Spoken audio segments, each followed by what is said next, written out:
A point mass m is moving with speed v naught perpendicular to the uniform rod of mass 2m and length L is equal to 36, which is initially at rest. The mass collides completely inelastically with the rod at one of its ends and sticks to it as shown in the figure.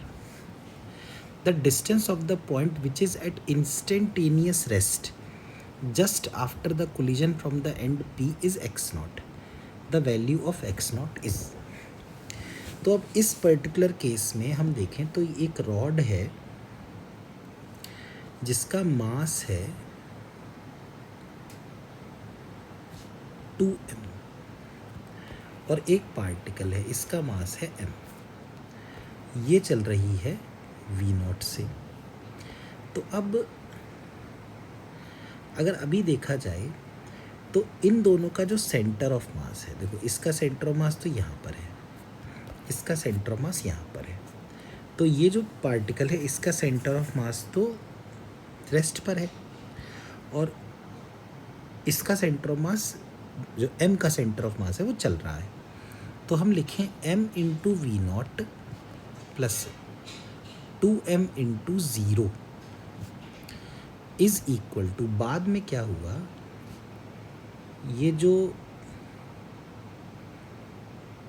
2m है और जो m है इन दोनों का centre of मास किसी v1 velocity से चलने लगा. तो हम लिख देते हैं 3m इंटू v1. तो यहाँ से v1 बना mv नॉट अपॉन 3m, यानी कि सेंटर ऑफ मास की वेलोसिटी आ गई v not by 3. Centre of मास कहाँ होगा ये भी एक बार हम चेक कर लेते हैं. सेंटर ऑफ मास होगा, जैसे अगर हम इसको ओरिजिन मान लें सपोज, तो सेंटर ऑफ मास होगा 2m into zero plus m into इसकी पूरी लेंथ कितनी दे रखी है, लेंथ L 36 दे रखी है, 36 अपॉन 36, तो 36 बाई 2 करके 18 हो गया है ना, अपॉन 2m प्लस m यानी 3m. तो यानी बन गया 18 बाई 6 3 यानी कि 6. मतलब जो सेंटर ऑफ मास है वो इसके सेंटर से 6 पर होगा, जबकि ये पूरा डिस्टेंस 18 है, ये वाला डिस्टेंस भी 18 है. ठीक है. अब ये कहना चाह रहे हैं, देखो ये तो हो गया. अब एंगुलर मोमेंटम कंजर्व कराते हैं. तो पहले जो ये सेंटर ऑफ मास था, this was a centre of मास है ना, ऑफ द टोटल ऑब्जेक्ट. तो ये जब पार्टिकल आ रहा था, रॉड तो रुकी हुई थी, तो सेंटर ऑफ मास से ये कितनी दूरी पर था, ये था 12 सेंटीमीटर की दूरी पर. सेंटर ऑफ मास की वेलोसिटी v1 थी. तो इसका एंगुलर मोमेंटम हुआ m into v naught into 12. This is the angular momentum of the particle with respect to the centre of mass. बाद में अगर देखा जाए तो ये पूरा सिस्टम चलने लगा इसके about with some angular velocity omega. तो कितना इसको हमें लिखना चाहिए, देखो रॉड जो है उसका टोटल मोमेंट ऑफ इनर्शिया है 2m इंटू 36 का square by 12 plus 2m into 6 का स्क्वायर है ना, ICM plus MD square plus, अब वो जो पार्टिकल है m मास का वो कितनी दूरी पर है 12, तो m इंटू 12 का स्क्वायर, ये पूरा इंटू ओमेगा. तो यहाँ से ओमेगा निकालते हैं, mv not into 12 is equal to 6 आ गया. तो m इंटू 36 इंटू 36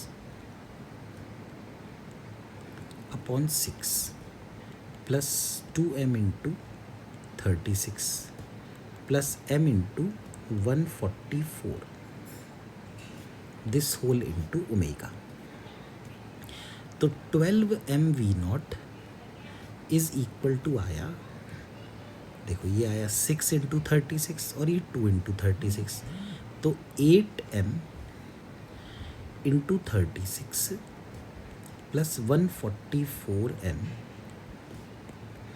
और ओमेगा।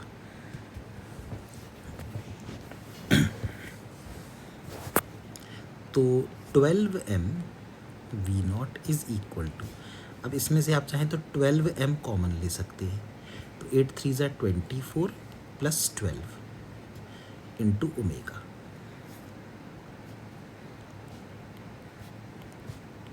तो ओमेगा आ गया v0 अपॉन 36। मतलब अब फाइनली हमें क्या मिला, फाइनली हमें ये मिला कि जो रॉड है उसका ये जो सेंटर ऑफ मास है, जिसका डिस्टेंस यहाँ से 12 है, वो इस तरफ जा रही है किस वेलोसिटी से, सेंटर ऑफ मास की वेलोसिटी हमने अभी निकाली थी v0/3, और ऐसे घूम रही है ओमेगा से। तो कोई ना कोई ऐसा पॉइंट होगा जहाँ पर ये मान लो डिस्टेंस x है, यहाँ से इन्होंने कहाँ से x लिया पहले देख लेते हैं। इन्होंने x लिया है P0 से x लिया, बिल्कुल सही बात है। तो मान लो यहाँ से हम ले लें यहाँ से x, तो ये डिस्टेंस आएगा x माइनस 12। तो यहाँ पर v0/3 होगा और यहाँ पर होगा x माइनस 12 इंटू ओमेगा। तो जो भी पॉइंट रेस्ट पर है वहाँ v0/3 is equal to x minus 12 into omega. Omega कितना है भाई, v0/36, तो ये 3 कैंसिल हुआ तो 12 आ गया, v0 और v0 कैंसिल हुआ तो x माइनस 12 की वैल्यू 12 के बराबर आ गई, तो x की वैल्यू 24 आ गई। तो हम देखते हैं कि क्या यहाँ पर 24 ऑप्शन में है, बिल्कुल है, तो इसका आंसर हो जाना चाहिए 24।